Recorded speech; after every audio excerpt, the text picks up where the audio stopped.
El mundo está al borde de la Tercera Guerra Mundial.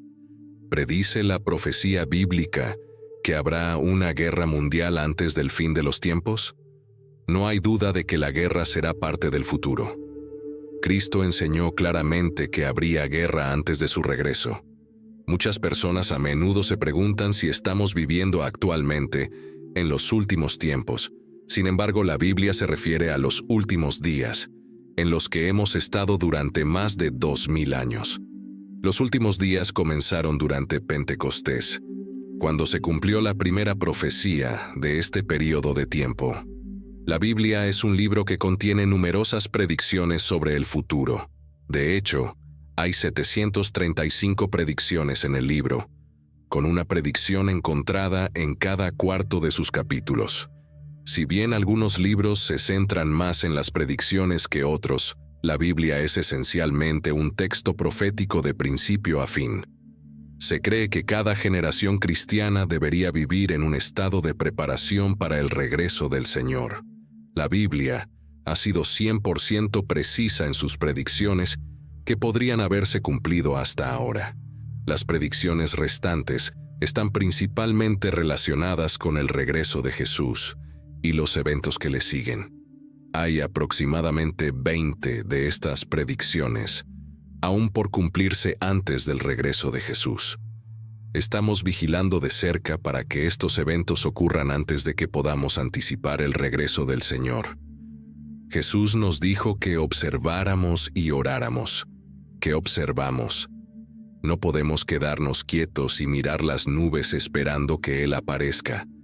Él quería que estuviéramos atentos al mundo y viéramos las señales. En Mateo capítulo 24 vemos a los discípulos preguntar a Jesús sobre las señales o indicios que indicarían su regreso. Estaban inseguros sobre qué hacer si no sabían cuándo sucedería. Sin embargo, Jesús dio una respuesta directa y clara a su pregunta. Podemos estar agradecidos a Dios por haber respondido a su pregunta de manera tan inequívoca. En el libro de Apocalipsis, da una respuesta mucho más detallada y comprensible, pero aquí da un resumen de las señales que precederán a su llegada. Los discípulos se acercaron a Jesús en secreto, mientras él estaba sentado en el Monte de los Olivos. Mateo 24, 4-31. Jesús respondió: «Tengan cuidado de que nadie los engañe, porque vendrán muchos en mi nombre, diciendo: Yo soy el Cristo, y engañarán a muchos. Oirán hablar de guerras y rumores de guerras, pero no se alarmen. Es necesario que todo eso suceda, pero aún no es el fin. Se levantará nación contra nación y reino contra reino. Habrá hambre y terremotos en varios lugares. Todo esto será solo el principio de los dolores de parto, el inicio de los sufrimientos insoportables y el tiempo de angustia sin precedentes. Entonces los entregarán para ser perseguidos y los matarán, y serán odiados por todas las naciones por causa de mi nombre. En aquel tiempo, muchos se sentirán ofendidos y rechazarán su asociación conmigo, alejándose de aquel en quien deberían confiar, y traicionarán unos a otros entregando a los creyentes a sus perseguidores, y se odiarán unos a otros. Aparecerán muchos falsos profetas y engañarán a muchos, porque aumentará la maldad y el amor de la mayoría se enfriará. Pero el que persevera y soporta el sufrimiento hasta el final, será salvo. Esta buena noticia del reino, el Evangelio, será predicada en todo el mundo como testimonio a todas las naciones, y entonces vendrá el fin de la era. Por lo tanto, cuando vean la abominación de la desolación, el sacrilegio espantoso que asombra y hace desolado, del cual habló el profeta Daniel, parado en el lugar santo, que el lector comprenda. Entonces los que estén en Judea huyan a las montañas en busca de refugio. El que esté en la azotea no baje a recoger sus cosas de la casa, porque no habrá tiempo suficiente. El que esté en el campo no regrese para recoger su abrigo. Ay de las mujeres embarazadas y las que estén amamantando en aquellos días. Oren para que su huida de la persecución y el sufrimiento no sea en invierno ni en día de reposo, cuando las leyes judías prohíben viajar. porque en ese tiempo habrá una gran tribulación, presión, angustia, opresión, como no ha ocurrido desde el principio del mundo hasta ahora, ni volverá a ocurrir. Y si esos días de tribulación, si no se acortaran esos días, nadie sería salvo. Pero por el bien de los elegidos de Dios, aquellos días serán acortados. Entonces, si alguien les dice durante la gran tribulación, aquí está el Cristo, o allí está, no lo crean, porque aparecerán falsos cristos y falsos profetas, y harán grandes señales y maravillas para engañar, si es posible, incluso a los elegidos de Dios. Escuchen atentamente, les he advertido de antemano. Por lo tanto, si les dicen, miren, está en el desierto, no salgan. O miren, está en las habitaciones interiores de una casa, no lo crean. Porque así como el relámpago sale del este y brilla hasta el oeste, así será la venida del Hijo del Hombre. Todos lo verán claramente. Donde esté el cadáver, allí se juntarán los buitres. Inmediatamente después de la tribulación de esos días, el sol se oscurecerá y la luna no dará su luz, y las estrellas caerán del cielo, y las potencias de los cielos serán sacudidas. Entonces aparecerá en el cielo la señal del Hijo del Hombre, y todas las tribus de la tierra, especialmente Israel, lamentarán su rebelión y rechazo al Mesías. Verán al Hijo del Hombre venir sobre las nubes del cielo con poder y gran gloria, en resplandor y esplendor, y Él enviará a sus ángeles con gran trompeta, y reunirán a sus elegidos, los elegidos de Dios, de los cuatro vientos, desde un extremo de los cielos hasta el otro. Jesucristo vino a la tierra con un propósito: morir y proporcionar un camino de salvación para la humanidad antes de regresar al Padre. Antes de partir, prometió a sus discípulos que volvería en el futuro. Esta promesa era algo que había abordado anteriormente en varios momentos durante su ministerio. Habló del regreso del heredero de David y del fin de las cosas tal como son.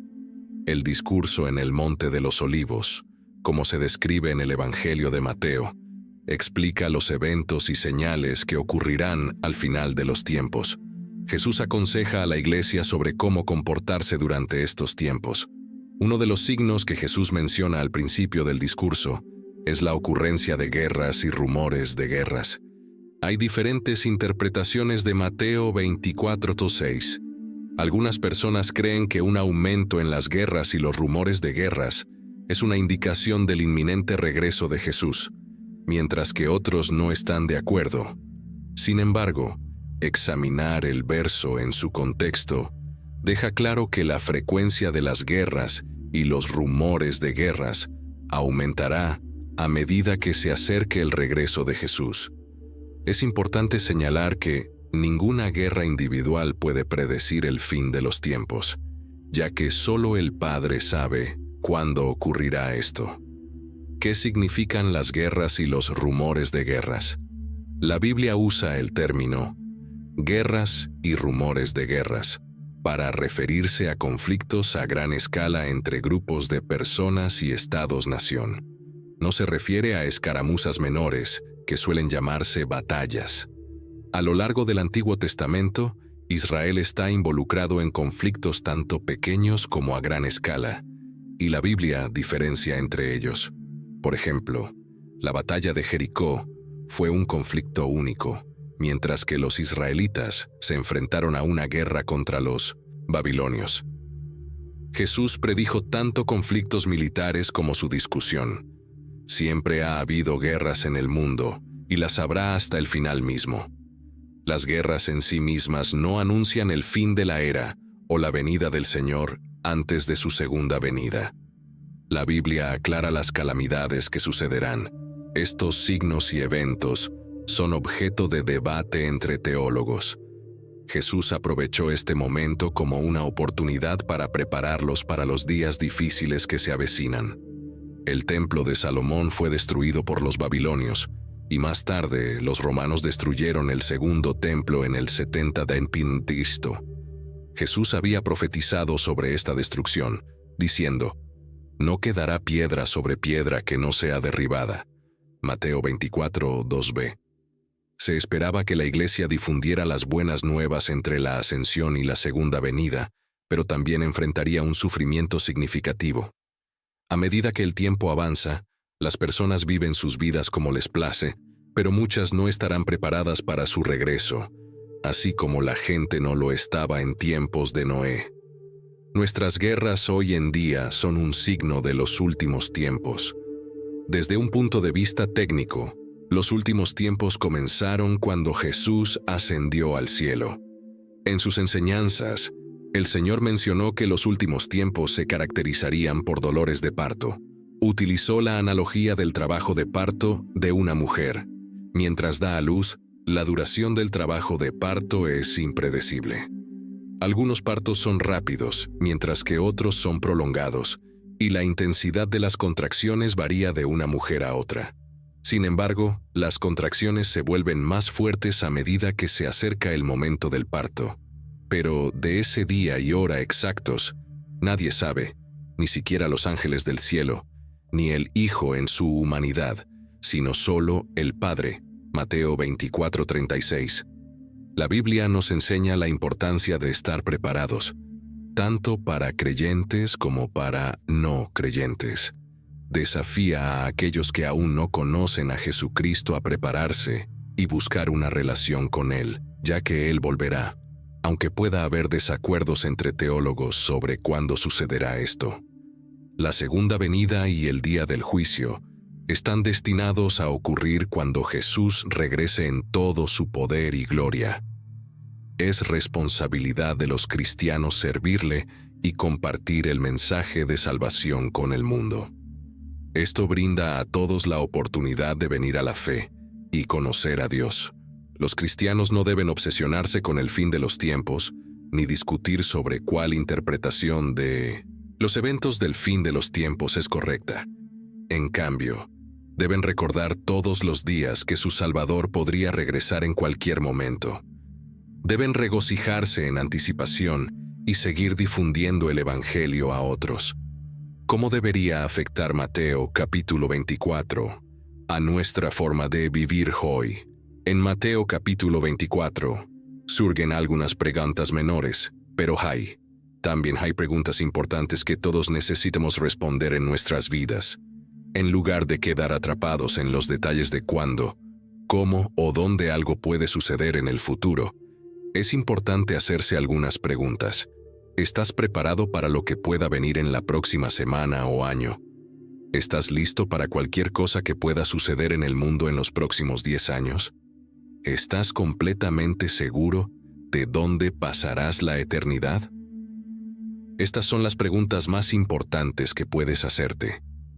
En Mateo capítulo 24, el objetivo principal de Jesús no es proporcionar respuestas detalladas sobre el fin de los tiempos, sino prepararnos para cualquier desafío futuro que pueda surgir, ya sea esta semana, este mes, este año, o incluso dentro de 10,000 millones de años.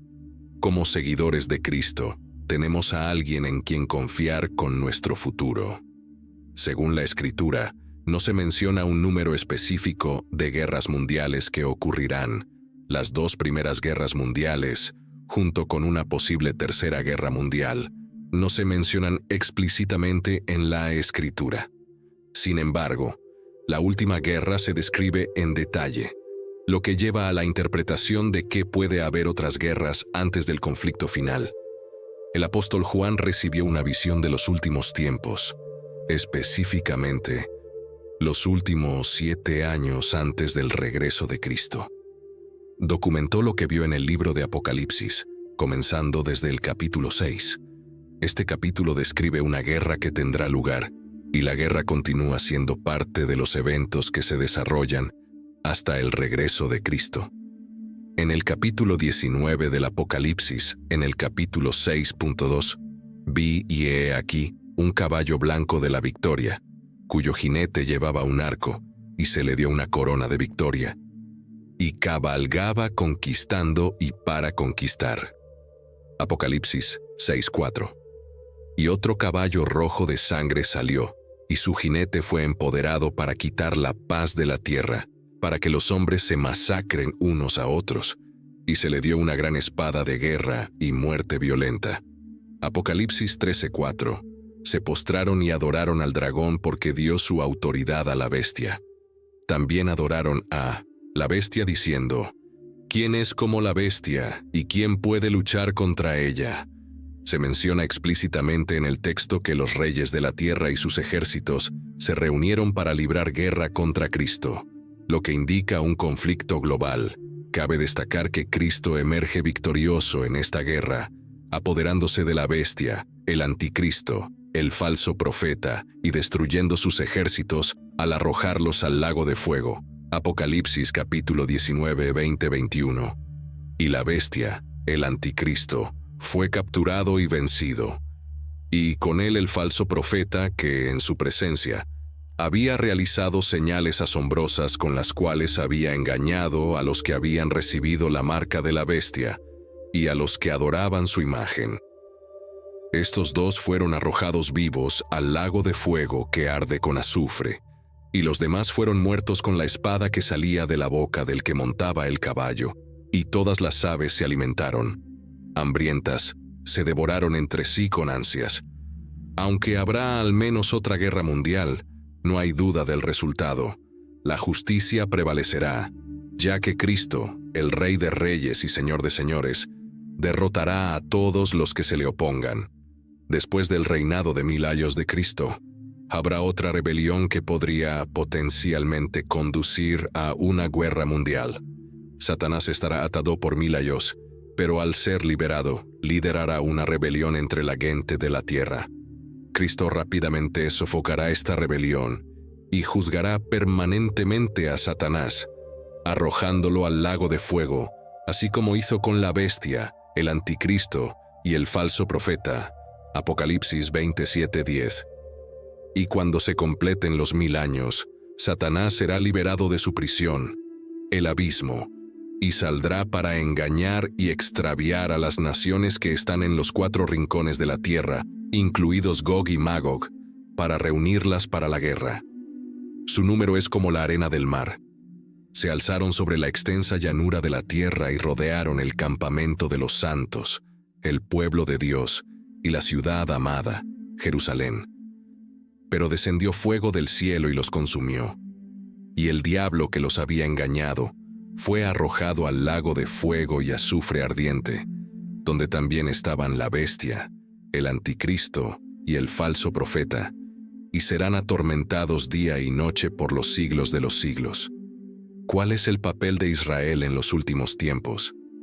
Muchas personas tienden a asociar cualquier conflicto que ocurra en torno a Israel con la aproximación de los últimos tiempos. Sin embargo, este tipo de mentalidad puede llevar a la insensibilización hacia el conflicto en curso y hacernos pasar por alto eventos verdaderamente significativos cuando ocurren. Es crucial entender que la ocurrencia de conflictos en Israel no necesariamente indica los últimos tiempos. A lo largo de su historia, Israel ha enfrentado un conflicto constante. Los egipcios, amalecitas, madianitas, moabitas, amonitas, amorreos, filisteos, asirios, babilonios, persas y romanos, todos persiguieron a la nación de Israel, causando gran sufrimiento a su pueblo. Puede preguntarse por qué ha sido este el caso. Según la Biblia, el conflicto continuo entre Israel y sus vecinos se debe al plan especial de Dios para la nación de Israel, que Satanás busca frustrar. La persecución de Israel puede continuar hasta la segunda venida de Cristo. Por lo tanto, el conflicto en Israel no es un indicador confiable de los últimos tiempos. Jesús dio 4 señales de su venida. 1 ya está aquí y 3 no lo están. Estamos en el principio de los últimos tiempos, entonces, ¿cuáles son exactamente estas 4 señales que nos dio? La primera son claramente los desastres en el mundo, y menciona, por ejemplo, guerras, hambrunas y terremotos. Estos ciertamente están sucediendo, pero han estado ocurriendo durante más de 2000 años. Se están intensificando, así que ciertamente estamos en esta primera señal. Ya hay guerras, rumores de guerras, terremotos y hambrunas. Jesús dice que no nos dejemos engañar. Lo repite. Y de nuevo, a medida que nos acercamos al final, el peligro es la decepción tanto dentro como fuera de la iglesia. En este caso, advierte sobre los falsos cristos, los falsos mesías, personas que se aprovecharán del tumulto de desastres naturales para presentarse como salvadores. Hay ejemplos conocidos de personas que pretendieron ser salvadores y llevaron a la gente a lugares desérticos solo para terminar en tragedia. Sin embargo, hay muchos falsos cristos, falsos salvadores que afirman ser el liberador prometido de todos nuestros problemas. Cuantos más problemas haya, más falsos liberadores habrá. Pero como Jesús nos aconseja, no nos alarmemos, no nos preocupemos cuando nos enteremos de una nueva guerra, una nueva tragedia o una nueva hambruna que estalle. Dijo algo sorprendente. Estos eventos dolorosos no son los dolores de la muerte, sino más bien dolores de parto. Así que cuando leas sobre desastres en los medios, son los dolores que indican que algo nuevo está a punto de nacer. Esto debería cambiar completamente nuestra actitud. Sabemos hacia dónde se dirige el mundo. No deberíamos estar alarmados ni desanimados, no tan preocupados como el mundo lo estará por estas cosas. Los desastres en el mundo son el dolor del nacimiento de un nuevo mundo que está por nacer. Todos somos individuos únicos. Mientras sentimos compasión por aquellos afectados por calamidades y ofrecemos nuestra ayuda, permanecemos optimistas y esperanzados. Anticipamos un nuevo comienzo para nuestro mundo y por lo tanto no nos sentimos. No nos desanimemos ni nos descorazonemos por los desafíos que enfrentamos. En esencia, si seguimos las enseñanzas de Jesús, deberíamos evitar entrar en pánico o perturbarnos, y en cambio, alegrarnos al ver estas dificultades como indicaciones de una transformación positiva que está ocurriendo a nuestro alrededor. La segunda señal de su venida, no está en el mundo, sino en la iglesia. La primera señal son los desastres en el mundo. La segunda advertencia son los cambios dentro de la iglesia.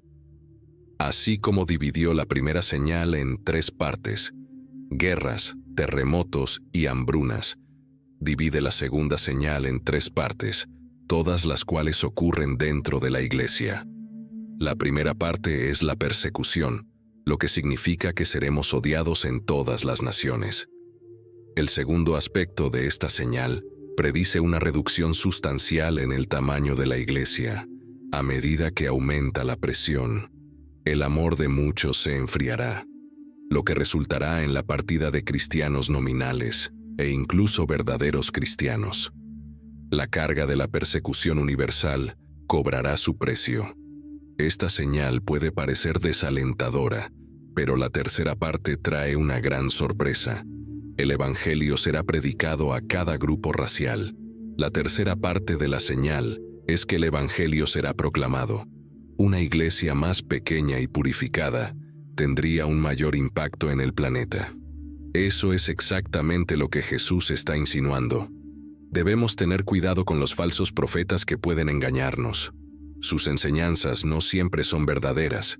Por ejemplo, cuando no hay paz, predican paz y comodidad en lugar de desafiarnos. Podrían decir cosas como, no te preocupes, no pasará nada malo o todo está maravilloso y bajo control. Estas predicciones son falsas y pueden engañar a la gente. De hecho, los falsos profetas pueden ser responsables del gran número de personas que abandonan la iglesia cuando sus predicciones no se cumplen. Ahora, el consejo de Jesús es seguir adelante. No ceder ante estos falsos profetas. Quien persevera hasta el final será salvo. Cuando ocurra esa señal, cuando todos los aspectos de la iglesia sean despreciados por el mundo, ese es el consejo de Jesús para todos los cristianos. ¿Por qué debería ser así? La parábola de la cizaña y el trigo enseña que el bien y el mal coexisten en este mundo, y cuanto más se acercan a la madurez, más tensión habrá entre ellos. Por lo tanto, es natural que los cristianos experimenten presión e incluso odio. A menudo los cristianos son vistos como extraños en la sociedad, y esto puede llevar a la animosidad. Sin embargo, como creyentes, sabemos que nuestra verdadera ciudadanía está en el cielo y estamos llamados a ser diferentes del mundo. Jesús mismo fue único y atrajo odio hacia él por eso. Juan 15:19. Si fueran del mundo, el mundo los amaría como a los suyos.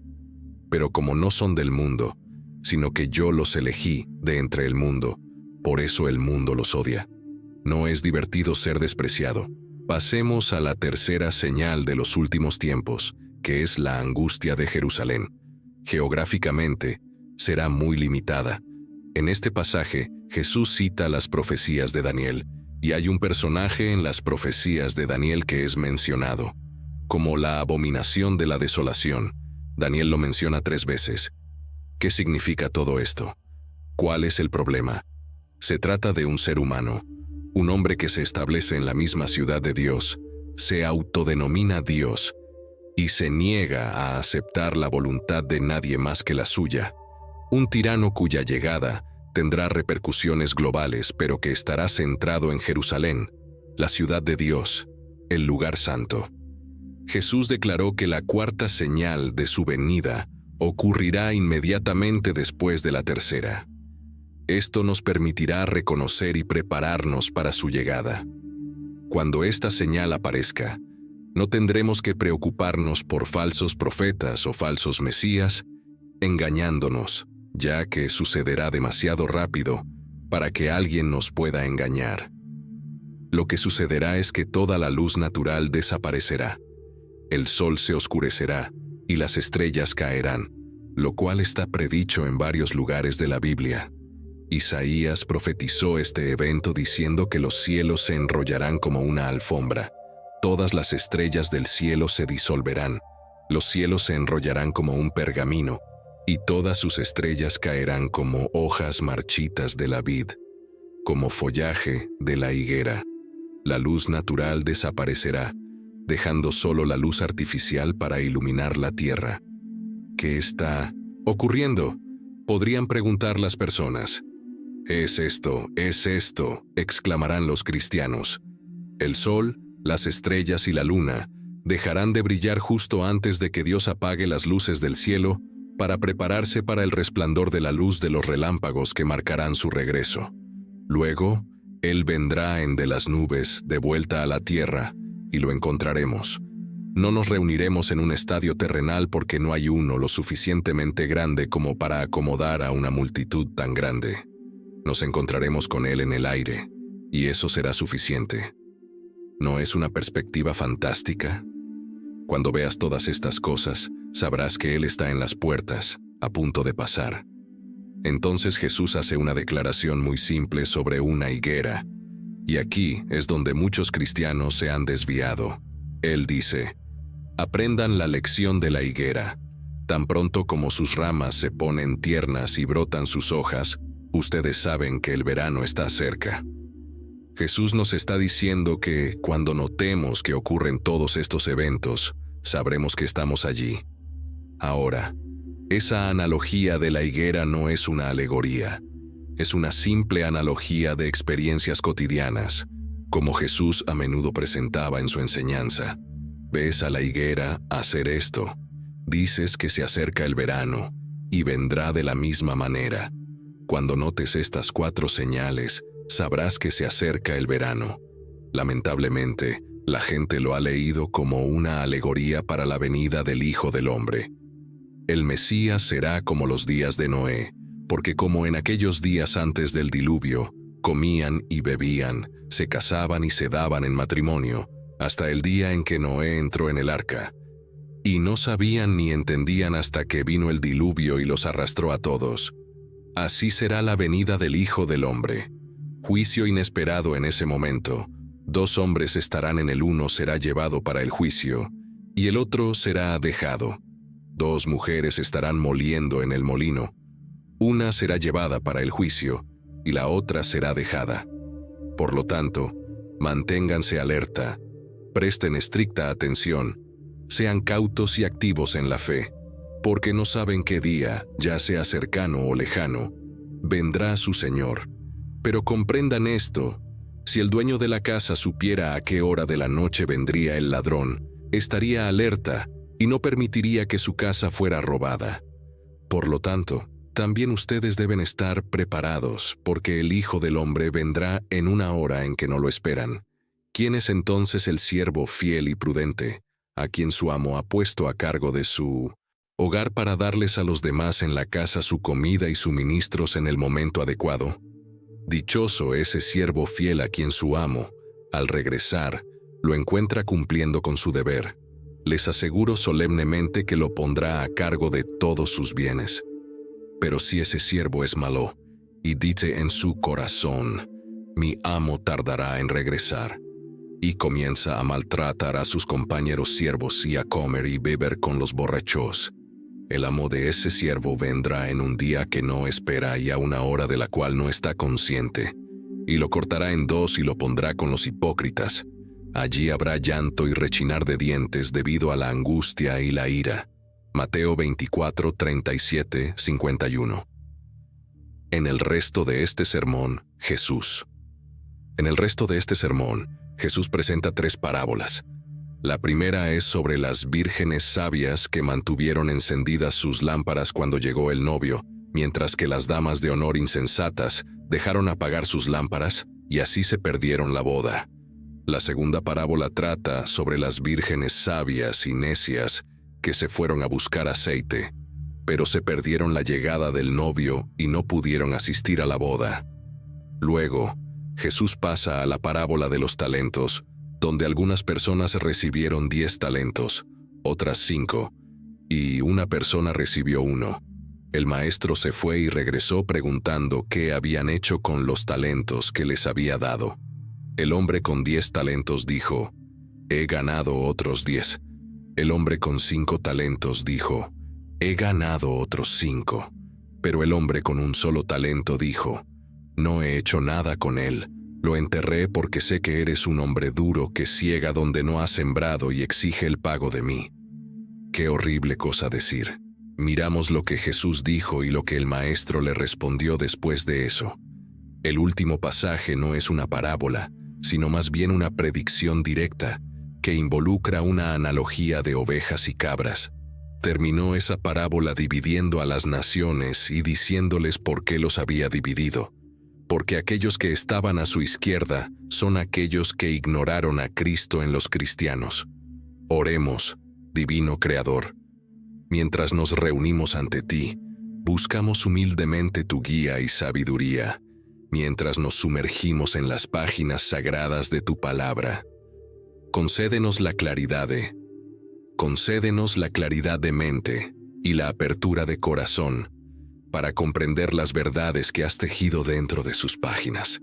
Ayúdanos a acercarnos a tu palabra con humildad, comprendiendo que ella tiene la llave de la vida y la eternidad. Que no vengamos buscando simplemente satisfacer nuestra curiosidad, sino ser transformados por las profundas verdades que contiene. Concédenos la paciencia para estudiar diligentemente, sabiendo que entender tu palabra requiere tiempo y esfuerzo. Que no nos desanimemos por su complejidad, sino que nos inspiremos por la profundidad de tu sabiduría revelada en ella. Abre nuestros ojos para ver la belleza de tu verdad y la relevancia de tu mensaje para nuestras vidas hoy. Ayúdanos a discernir tu voz entre el ruido del mundo y a seguir tu guía mientras navegamos por los desafíos de la vida. Danos corazones que anhelen la justicia y mentes sedientas de conocimiento. Que no nos acerquemos a tu palabra con prejuicios o agendas personales, sino con un sincero deseo de conocerte y conocer tu voluntad para nuestras vidas. Concédenos la gracia para lidiar con los pasajes difíciles, sabiendo que tu Espíritu es nuestro Maestro Supremo.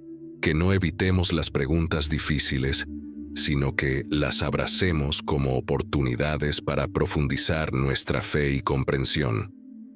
Ayúdanos a aplicar tu palabra en nuestras vidas, no solo en teoría, sino en la práctica.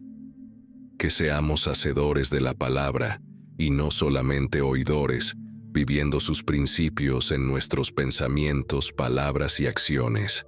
Bendice nuestros grupos de estudio y comunidades para que podamos crecer juntos que podamos animarnos mutuamente, desafiarnos y responsabilizarnos, mientras profundizamos en tu palabra. Y finalmente, Señor, te pedimos tu gracia para transformarnos mediante el poder de tu palabra, que penetre en nuestros corazones, renueve nuestras mentes y nos conforme más estrechamente a la imagen de tu Hijo Jesucristo. En el nombre de Jesús, oramos. Amén. Gracias por unirte a nosotros en este estudio de la palabra de Dios. Esperamos que hayas encontrado inspiración y sabiduría en lo que compartimos hoy.